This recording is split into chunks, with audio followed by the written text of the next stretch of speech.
welcome to another broadcast of The Soul of the Everyman on the ArtistFirst Radio Network.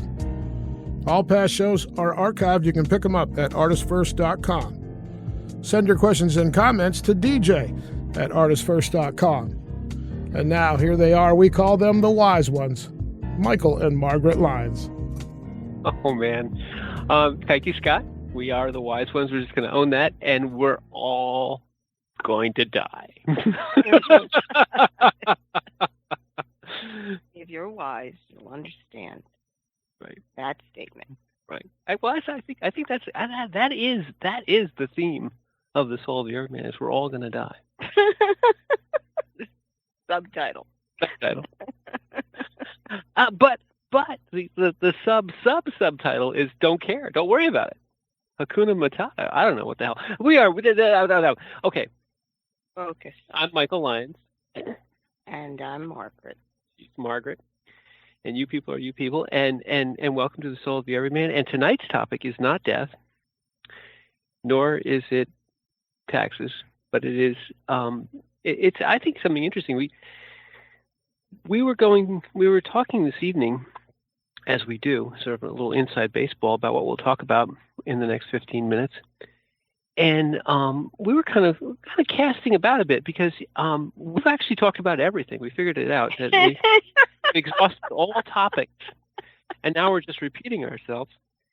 And no, and it's not true at all. And in fact, but we did go back and think about, that we have talked about a number of things in broad, and some of them are very deep and they've got a lot of meat on them. So we're going to go back to something that we've talked about in the past, in some respects, which is fear. But it's an aspect of I think we can confidently say that many people, probably all people, have an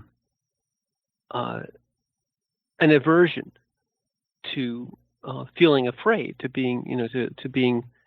fear. In other words, if you think, and this is sort of an inside out way of saying it, but if you think that something is going to scare you or make you afraid, you don't want to do it. It's a sort of a noxious experience. You can remember the times that something made you fearful, and those aren't pleasant memories, generally speaking, unless, maybe a horror film or something you like. Yeah, no, most people have a very strong aversion to anything that invokes fear. Right. And it's actually programmed into your body. I mean, if something bad has happened, you don't like it. You don't want it. And it, depending upon how bad it was for you, is proportional. So when that happens, it's probably the basic teacher for most of us. When you're little, you don't want to fall, you don't want to get hurt, you don't want to disturb something, and it falls to the ground. Right. And we very closely associate things like pain and fear and other noxious stimuli with, like you said, learning experiences. But tonight's topic in specific was that oftentimes people's aversion to fear leads to sort of let's say a circular way of reasoning about it, which you say to yourself, I'd like to do X, whatever X is, I'd like to start my own business or something like that. And then you say, well, I don't want to do that because, maybe people won't like it. And then I won't like the fact that they won't like it. In essence, you imprison or you prevent yourself from taking a risk or doing something that you might think you want to do, because you say to yourself, I don't want to deal with the rejection or with the opinions of others, which might be hurtful or make me afraid, so that I won't even start. My internal dialogue is one of, I could do this, but then I'm afraid that what other people will think will be bad and I won't like it. So I have a fear of what we think what I think other people will think. I'm afraid it's just this kind of sort of tangled up. I'm afraid of what I'm afraid of what I think other people will think. Right. Yeah. So in other words, you're sort of imprisoned by your fear of what other people's opinions of what you're doing will be. And it's interesting because it's like a double projection. It's like a double projection, and it sounds complicated, but it's very, very simple. Because what people do is they sort of instantly in sort of a single step almost in their mind say, "Oh, I don't want to do that because then people won't like me, or they'll say bad things about me, or maybe I won't be good enough, and then they'll be mean to me." And that whole kind of quick dialogue inside your head is you convincing yourself that even though you might want to do something and you think it'll be really cool, because you don't know, because fear is always based on the unknown. You don't know what people will think about it. You assume that people will not like it, or you don't even want to deal with the fact that some people might not like it, and so you convince yourself not to do it. Right. And you that's the thing about those kind of loops, because that's a mental loop, is like most mental loops, it's actually sort of self-reinforcing. If you succumb to that sort of thinking once, it becomes a habit, and if it becomes twice, it becomes a pattern, and then you get yourself kind of wrapped up in this ball, and you can become very anxious about whatever it is that you think you want to do. You can see it, where people will sort of endlessly test things, just to see, well, maybe I'll just test it. I won't really invest in it. I won't really put my whole efforts into it, because that way, if people don't like it, I can just draw back really quickly and I won't be hurt. I'm not really putting myself out there. I'm saying, well, if you could just maybe take a look at it and maybe tell me what you think, and then the thing about that, Margaret, is that kind of non-commitment and sort of tepid or tentative way of doing things makes people kind of they draw back. They draw back, or they say, well, man, if you don't believe in it, it's true. Why should I believe in it if you don't believe in it? They don't see any kind of conviction on your part, so why should I invest my attention into something that you obviously don't have any real depth of thought or feeling about it? No confidence. Mm-hmm. And people, that's interesting, because most people, when you begin to have any kind of conversation or interaction with them, that's the first thing they test, is how real is this? How real is this to you? Right. And if you're just talking to talk, people just say, well, no, I don't want to go into that. Right. Why should I? What people are trying to do is just find a way to engage you somehow. And they think it's again that think. They think by testing things, putting out there, that's the way to begin to engage in somebody. And it's like, no, you don't understand. Engaging with another person in either conversation or just a relationship is never a test thing like that. Exactly. People want to see you as you are. People, and there's your illusion. What should I say, or what should I do, or how should I present myself so people will like me? Right. Oh, and be safe, and not. And you brought up a wonderful parallel. Relationships, if you're trying to have a relationship with somebody, either at a sort of a friend level, or a business level, or at a romantic level, you've got to commit. Yeah. You've got to show some heart. If you go in for a job interview and you're kind of, well, what do you want me to do? I'll do that, and they're like, what I want you to do is get out of here. Yeah, you're not confident in any of your skill sets. You're not confident, and you don't take a risk. Part of this idea of your fear of your fear is the fear of what of what you think other people will think is, what you were saying, Margaret, before about the fact that in relationships and in even in our earliest relationships, um, it is it, it is our desire to be liked, or our desire not to be put into a situation where we're going to be made afraid or made to feel bad, that puts that builds up inside of us this idea that we don't want to risk. We are afraid of what other people we think other people are going to think of us. And what you were saying, just as we went to the last thing we were saying was basically there's a very tight little loop. It's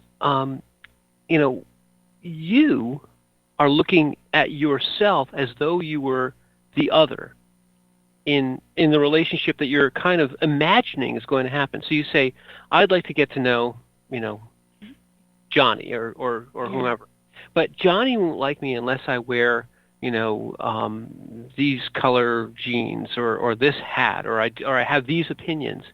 But you're thinking, you're already projecting into the other your idea of what their opinion of you is going to be. If you know what I mean. It's very tight, but it's people do this all the time. They look at someone else and they imagine what that person is thinking about them, which is cool if you could actually do that, but you aren't. You're making it up. You're making up the whole thing in your head. See, but that's the point. People don't understand that they're actually making it up in their head. It's a lack of boundary. Yeah. You're not saying that this other person who is a person, it's not a reflection of me. Exactly. This is a person, and they seem to have this reaction, but I know how they're going to think because they are a direct reflection of me.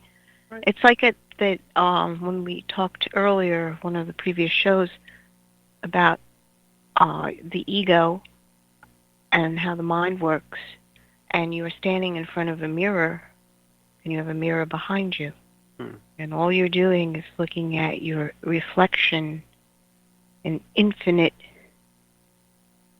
bounce backs. And in the case that we're talking about here is really you're looking at your reflection in a distorted way. And but by that I mean that your idea of what the other person's opinion of you is going to be is often influenced by your own self-image. So if you think, well, they're going to think I'm fat because you're thinking you're fat, or you have a bad self-image about something. You're thinking, well, my voice is too high, or I don't know how to do this, or I can't reach the, whatever the infirmity that you think you have, it's already the flaw. Already, exactly. You're thinking, I have this flaw that no one else in the world has. I'm the singular person in the world that has, that's follically challenged. And these people, now we're doing truth. No, I mean, but these and you say, well, oh well, they're not going to like me because I don't have enough hair, and then they probably don't like people who are, and you're projecting what you think, perhaps your own opinion of yourself. And sometimes it's things that people could never know about you. No one knows the XYZ thing about you that you have some sort of an issue. Instead, that, as you said, this completely separate, singular person is probably going to take you as you present yourself. Mm-hmm. Most people do. And exactly, and the true projection is to say, well, the way I look at people and greet them is I kind of look at who they are. And then you say, well, that's really what people are doing. They're not instantly able to see into your core. That's your imagination. Somehow that every flaw about you is somehow written across your forehead. In the case of follically challenged, it's written across the top of your head. But it doesn't matter, you see, because the what you think about what they're thinking about you is complete imagination. You're imagining and you're projecting your fears about your insecurities or whatever onto them as though they were omniscient and knew everything about you. And in 99.99% of the cases, they know nothing about you. You are tabula rasa. You are like, I don't know, that guy, you know. Mm-hmm. And when they're looking at you with that weird look on their faces, because they have indigestion, you know, that's it. Yeah, but you're like, oh man, they must know about my secret, horrible secret identity thing, and so this kind of, as you said, this ego reflection of looking at the other and thinking they're me and they have a bad opinion about me because I have a bad opinion about me. Right.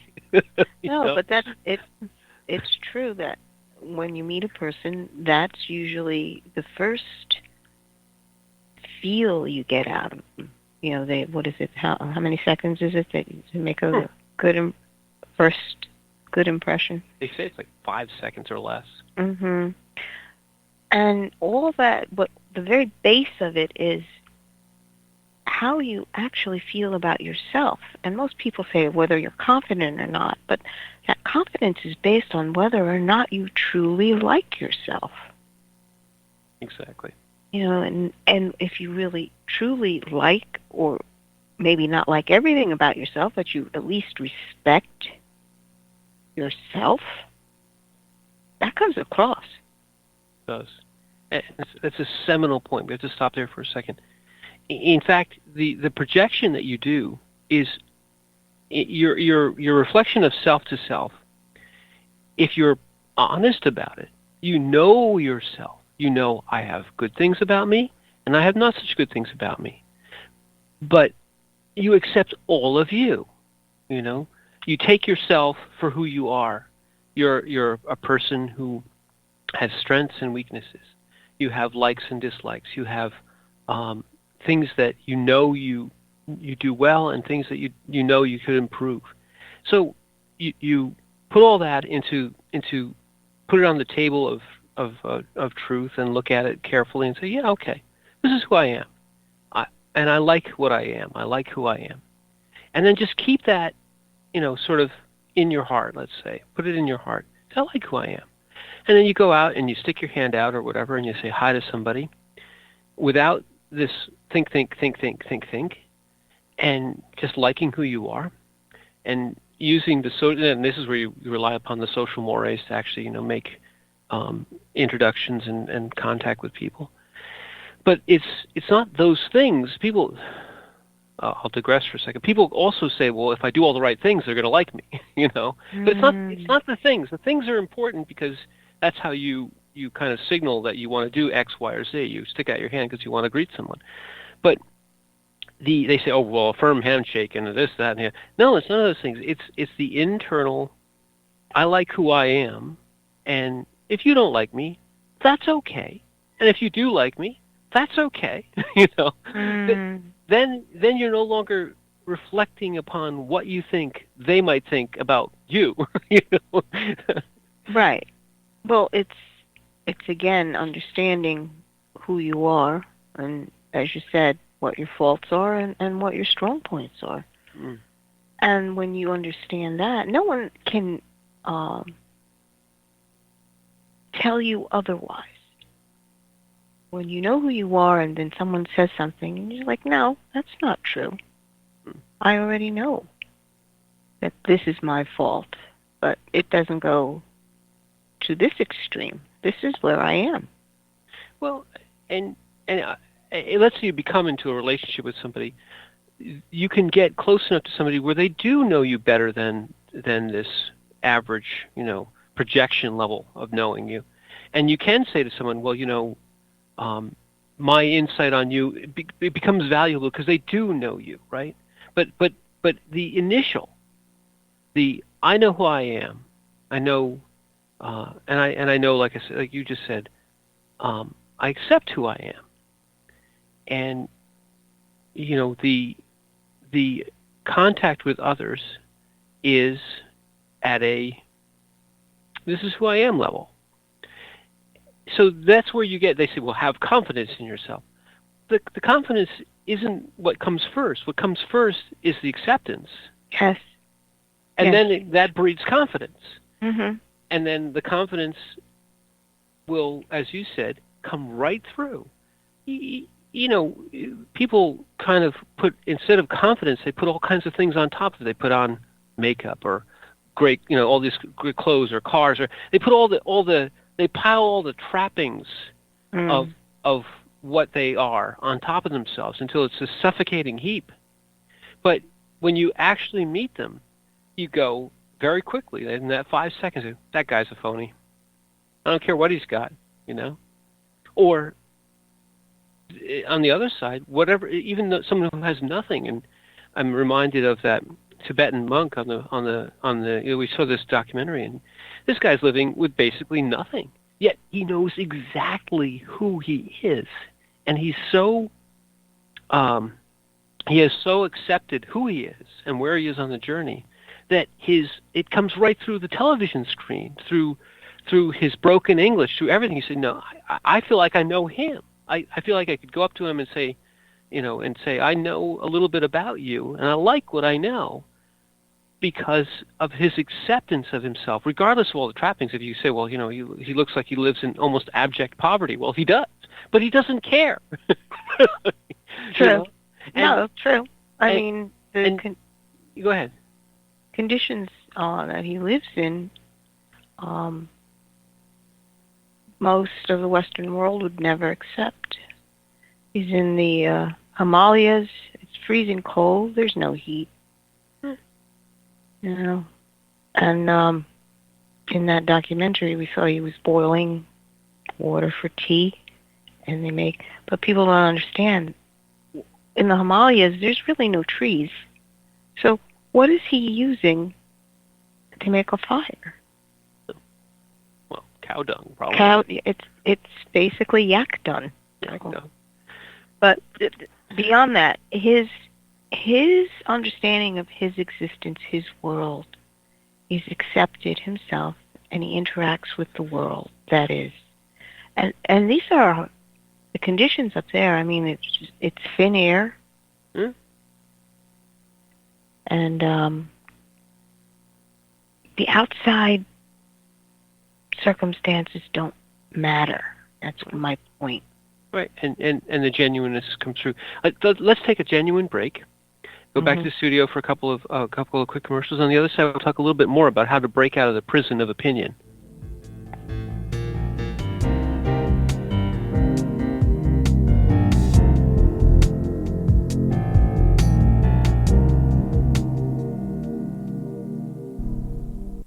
The wait is over. First Blood, Book 2 of the Blood series is out. Your favorite bad boy thief, Dev, is back. And the beautiful and deadly Trey is right there with him. She is sharp, sexy, and full of surprises. Their adventures continue as a new power arises to threaten the world. The heart of creation is under attack, and time is definitely not on their side, as they battle against their enemies' undead hordes. Can they unlock the hidden power that can defeat him, or will his forces draw first blood? Get all 3 installments in the series. Book 0, It's in the Blood. Book 1, Destroyer's Blood, and the new release, Book 2, First Blood, today. Available in ebook and paperback format on Amazon, Kobo, Apple, and most other fine e-tailers. The Timeless Esoterica radio program with Dr. Bruce is broadcast on the 4th Monday of every month at 8 p.m. Pacific, 11 p.m. Eastern on ArtistFirst.com. We explore topics including the paranormal, alien life, mysteries, conspiracies, hidden history, oddities, and much more. Each show will feature a special guest with exciting and thought-provoking discussion. Always keep an open mind, an open heart, live forever, and remember Dr. Bruce believes in you.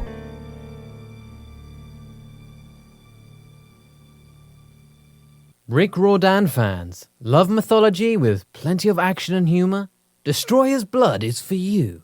The new fantasy novel by award-winning author Michael Lines is Book 1 of the Adventures of Dev Kalian, the Blood series. Follow Dev and his magic sword Betrayer as they are suddenly attacked and forced to return to Olympus to fight in a war they want no part in. The world of men and gods is about to be destroyed by Zeus's ancient foe, and only Dev and Trey can stop him. The conflict never stops, and the amazing twist will have you on the edge of your seat. Act now while the ebook is on sale for only 99 cents.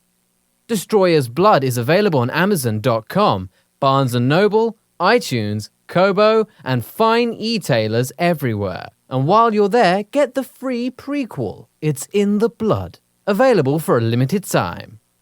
The Fat Man Gets Out of Bed is the latest book from Michael Lyons, the award-winning author of There is a Reaper. Featuring 13 original stories, this wide-ranging collection has everything. Forbidden love, gods versus demigods, weird invading aliens, sexy seductive artificial intelligence, and unusual passion between the living and the dead. All set amidst fantastic worlds of pain and loss and boundless joy. From the sublime to the macabre to the bittersweet, The Fat Man Gets Out of Bed will leave you breathless with laughter, brimming with tears, trembling with suspense. Available now on Amazon.com, Google Play, iTunes, Kobo, and fine e-tailers everywhere. Hi, this is Hannah Ruth from the band Wild Hum. Check out our new Americana Soul CD, Wild Hum, at our website, wildhum.music.com. And you are listening to the Artist First Radio Network. Thank you.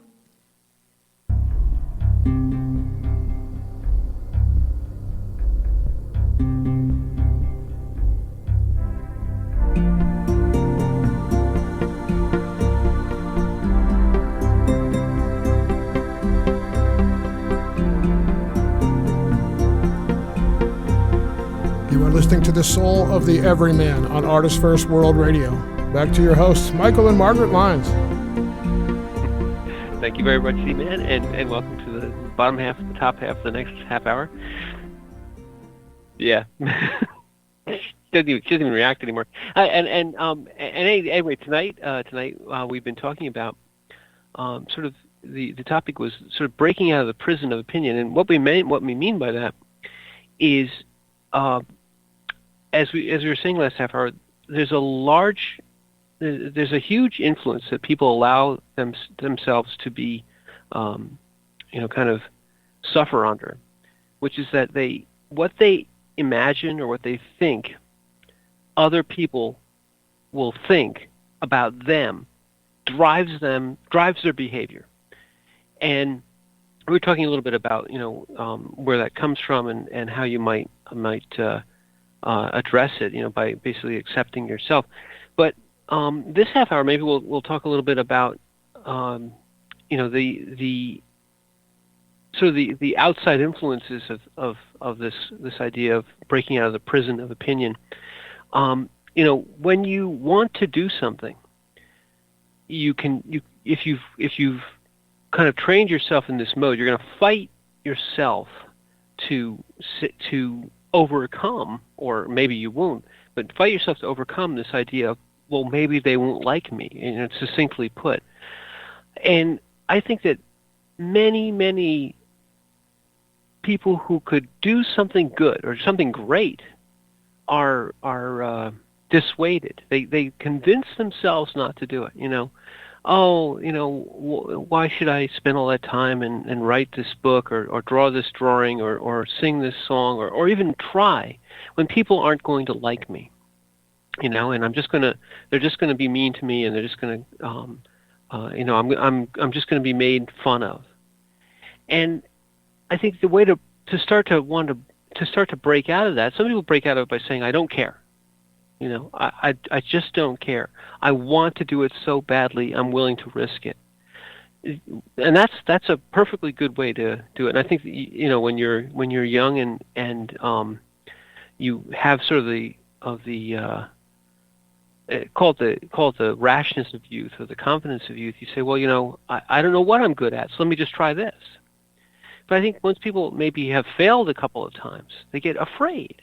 They get afraid of what people's opinions will mean to them, what how they'll feel if somebody doesn't like what they're doing. And one way to break out of that is to turn it around and say, let's say 80% of the world doesn't like what you're doing. 20% of the world is a huge number.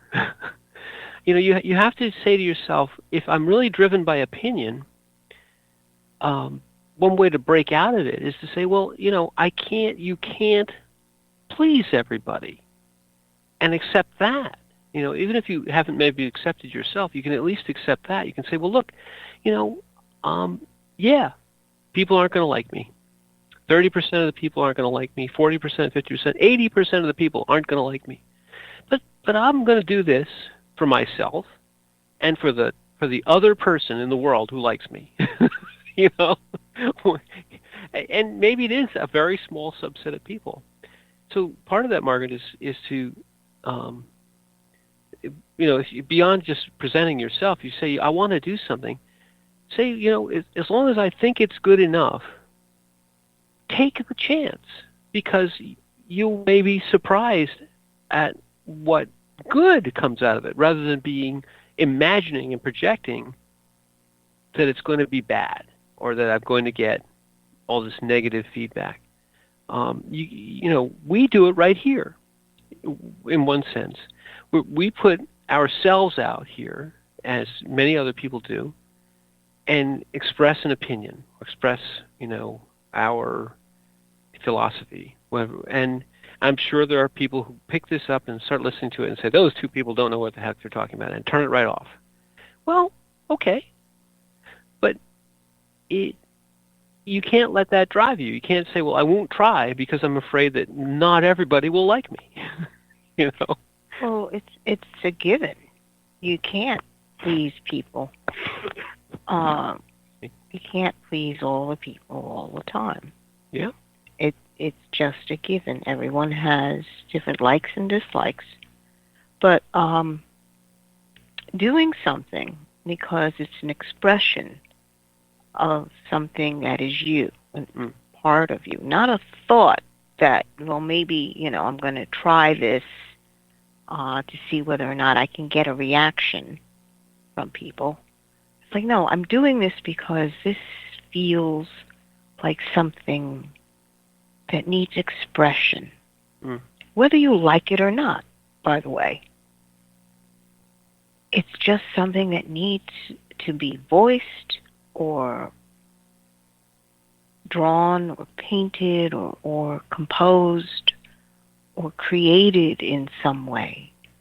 And that creative aspect is very, very basic to human nature.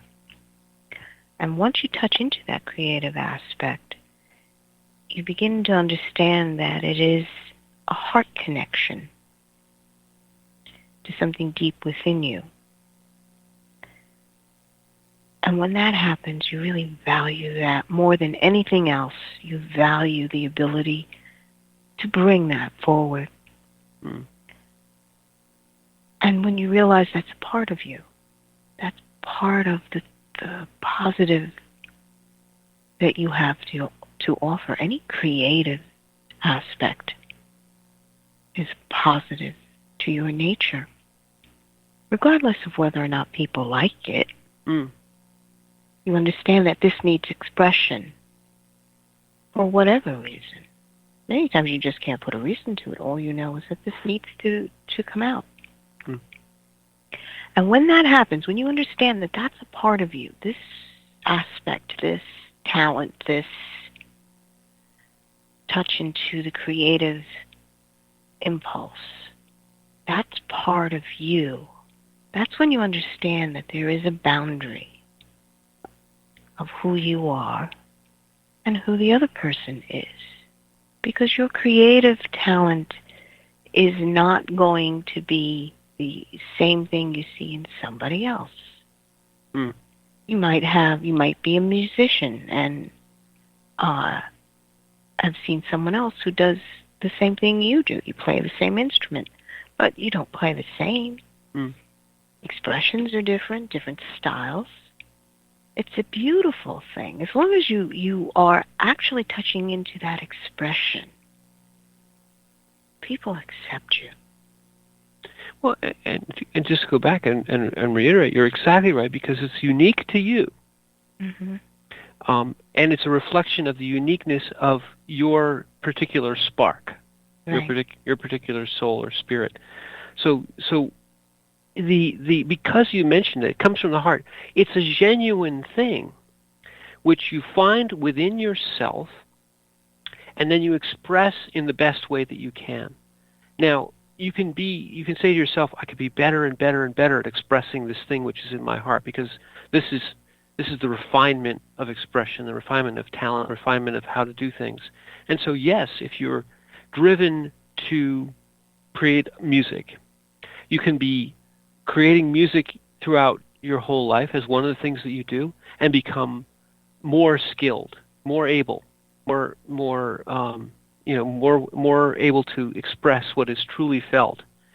But all throughout that journey, if you're, as you said, truly expressing something which is unique to you, two things. One is this is you, so you're accepting you, and others will resonate with the truth, because again, it's at the heart level. We always talk about the heart resonance.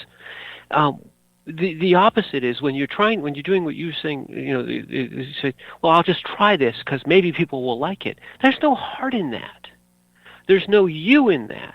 That's I'm going to color my face red because red faces are popular, So it's a projection, and if you continually do that without touching into what's deep inside of you, you create a dissonance. And that frequency, people feel that immediately. That's where people say, oh, that person is just untrue. phony. Mm-hmm. And people are not looking for what is phony. Most people who want to be in relationship are looking for trueness. Because you know who the other person is, and you know who you are at that point, because you've accepted yourself. So then the interaction can begin. The relationship can begin. The conversation can begin. And that's what it is to be human. When you're when you're interacting with someone who's, let's say, phony, the interaction is without any rebound, without any return. You're basically, kind of throwing energy at something, and it's just into a hole, because it's not a true resonance. It's flat. It's flat. It's dead. Right. And then when you interact with somebody who is truly giving you a window into a unique part of them, you feel the resonance. You feel them, and it comes back, and you can share your heart, at the heart level, your appreciation of the uniqueness that they've given you. And the other part of it is you can uniquely appreciate it. You look at what they're doing in a genuine way and say, that affects me and every other person in a unique way, because the resonance will be different.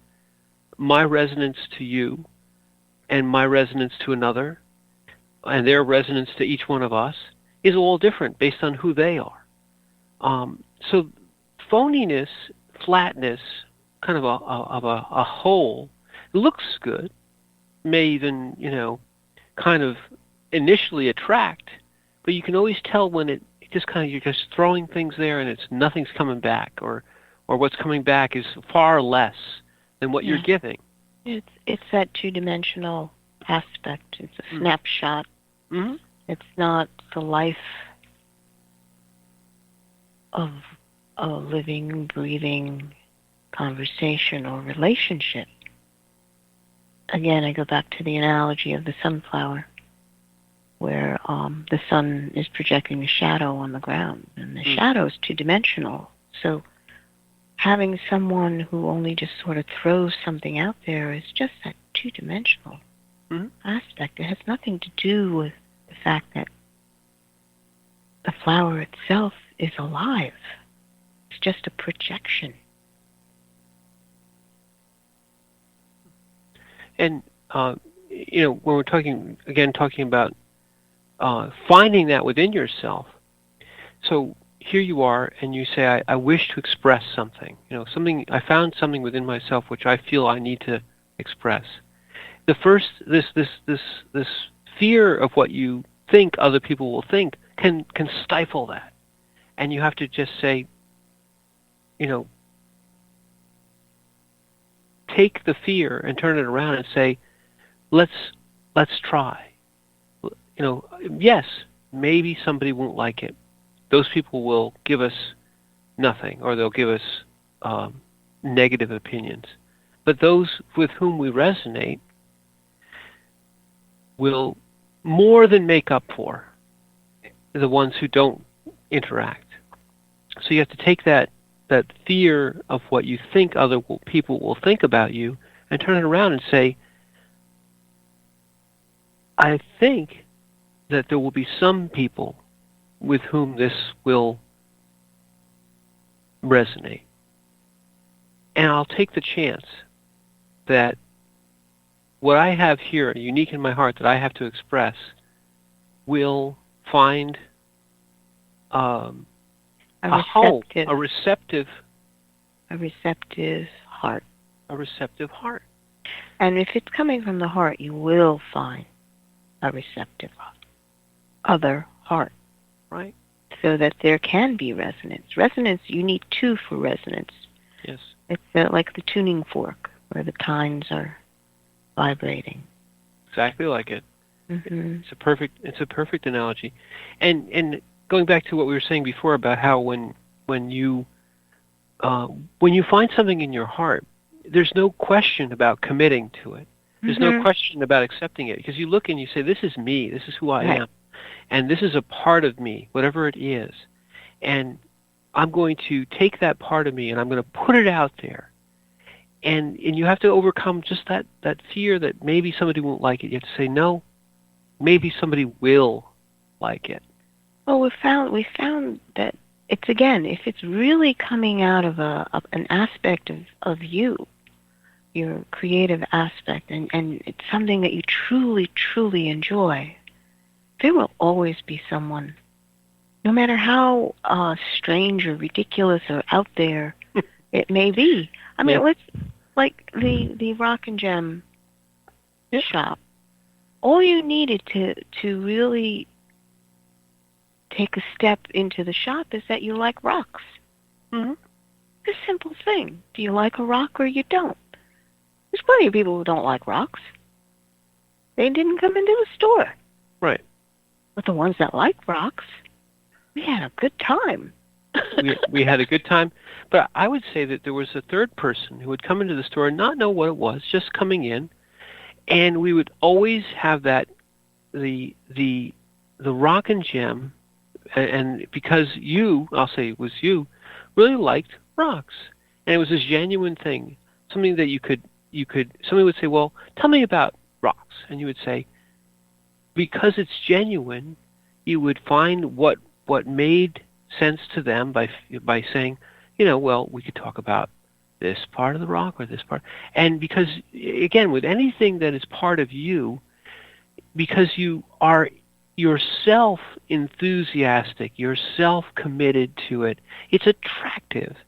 People who wouldn't necessarily think twice about a rock could spend 15, 20 minutes, half an hour talking with somebody who knows something about the rocks and can kind of illuminate and say, well, this one has this kind of crystal and it comes from this place and it has these properties, and you find yourself drawn in because you feel, yes, you're learning something perhaps, but you feel the other person's heart connection, the resonance, their love, and it is love of that thing or that aspect of themselves comes out. And the attractive part of that is that you see at a heart level, there's love here. There's a love of this aspect of themselves, and they're willing to share it. And then if you're willing to just receive whatever parts you can, it instantly resonates. You say, well, those people really love those rocks. It was so much fun. They told me all about the rocks. We went all through it.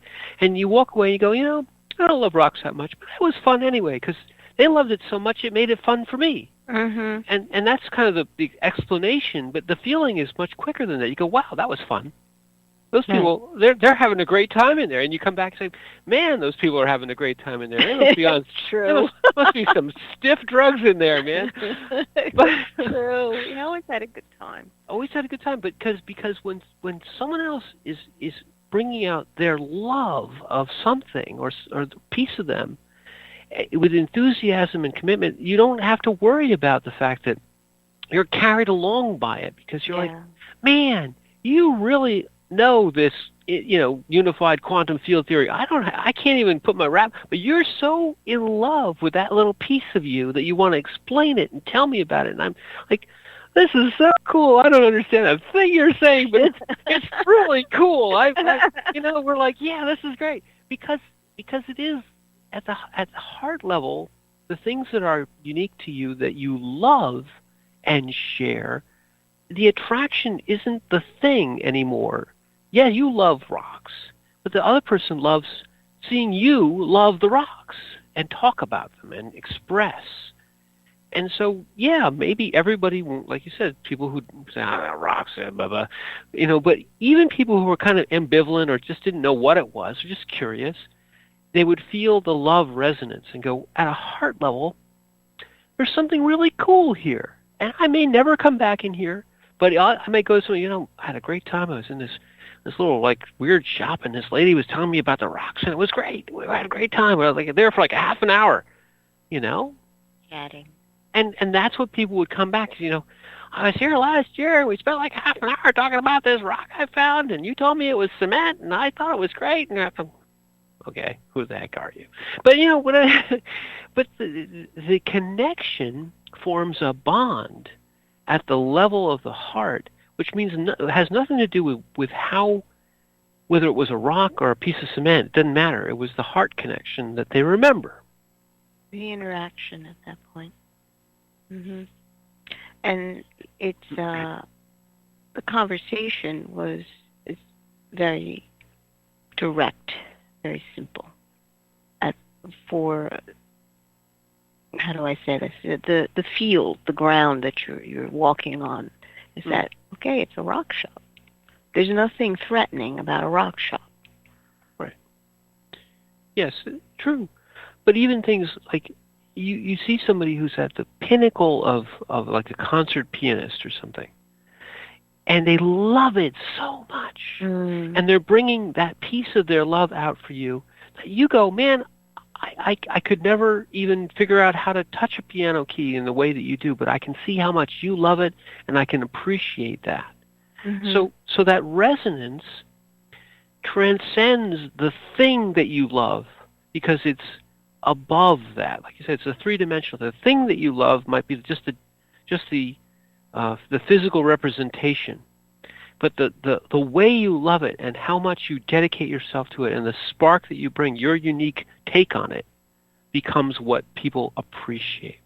Mm-hmm. So the takeaway here is, if you have something in your heart that you love, uniquely you, and you're afraid to bring it out because you think that you don't want to, what you think about people, what people will think about what you're doing, your thoughts about what they would think would stop you. No. If you bring it out with the love that you have for this part of you, and just put it out there, you will find that the curious, or the people who just wonder, what is this thing that this person is putting out there with such love and care, will resonate with it. They'll say, wow, you're really good at this. You really explained it to me. Your take on it was different. Mm-hmm. And you've opened my eyes to another way of looking at it. Right. And you'll find that it won't be every person in the world, Right. But you're to the degree that you love that piece or that part of your heart that you're putting out there, you will find more and more people will appreciate, because it's a genuine human connection, not something that you just the flavor of the month that this trend, I got to write that stuff. Rah, rah, rah. No, that'll get you a quick notice, but it'll be dead on both sides. Mhm. Mhm. And really, why do you want to spend time something like that doesn't express any part of you? It's just it takes up your energy. And a lot of times it just winds up being drama. And you say, well, I'm making money, I'm doing it. Okay, that's great. But when you're at the true heart connection, you're making life. And this goes back to Campbell. You follow your bliss, and you may find that you make money at it too, but you're happy already. You're already happy. And if it turns out that you can also, make a living at it, more power to you. Right. But if you just chase it and say, well, I got to do these things because those things are the things that people want, yeah, you may find that you've run your whole life and you've got a lot of money, but you're not very happy. And the truth is that really, at the end of it all, is that the only thing you want to be remembered for? Because what you share with people is what they remember. Yep. And you see it in your children, grandchildren, and your people that you interact with, people that you may never meet again, and just remember you because of that connection, the real connection. So break out of that prison, that kind of reflective whirlwind of what you think other people will think about you. Just don't be locked into yes. what you think. Life is to be lived. Life is to be enjoyed. Life is taking a step into the unknown. Yes. And with that, we'll take a step into the unknown. Yes. Yes, we will. And we've reached the end of our show. Yes, we have. I'm Michael Lyons. And I'm Margaret. And thank you for listening.